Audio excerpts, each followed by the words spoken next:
Hi friends, இப்போ பனிக்காலமாக இருக்கிறனால எல்லாருக்குமே நெஞ்சு சளி இருக்கும்.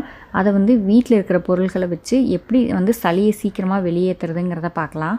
இதுக்கு கற்பூரவள்ளி இலை ஒரு 3 இலை, 2 வெத்தலை, ஒரு 4 மிளகு, கொஞ்சமாக ஜீரகம், கொஞ்சோண்டு மஞ்சள் தூள் வச்சு நல்லா அரைச்சிக்கணும். இதுக்கு நம்ம தண்ணி விட வேண்டிய அவசியமே இல்லை. ஏன்னா அந்த கற்பூரவள்ளி இலையில் இருக்கிற தண்ணியே இதுக்கு போதுமானதாக இருக்கும். இதை எல்லாத்தையும் சேர்த்து நல்லா அரைச்சிக்கோங்க. அரைச்சிட்டு அந்த சாறை புழிஞ்சி எடுத்துக்கணும். புழிஞ்சி எடுத்ததுக்கப்புறம் அது ஒரு காட்டமாக இருக்கும். அந்த காட்டத்தை எப்படி போக்கணும் அப்படின்னா, ஒரு மைகூத்தி அடுப்பில் சூடு பண்ணிவிட்டு, நல்லா சூடு பண்ணிவிட்டு, அதை இந்த பாத்திரத்துக்குள்ளே அந்த சாறு இருக்கிற பாத்திரத்துக்குள்ளே வச்சிங்கன்னா ஒரு சவுண்டு வரும். அது வந்தனவே அந்த காட்டை முறிவாடாயிருன்னு அர்த்தம். அந்த மாதிரி முறிவாடு பண்ணிவிட்டு குழந்தைங்களுக்கு கொடுக்கறது ரொம்ப நல்லது. ட்ரை பண்ணி பாருங்கள்.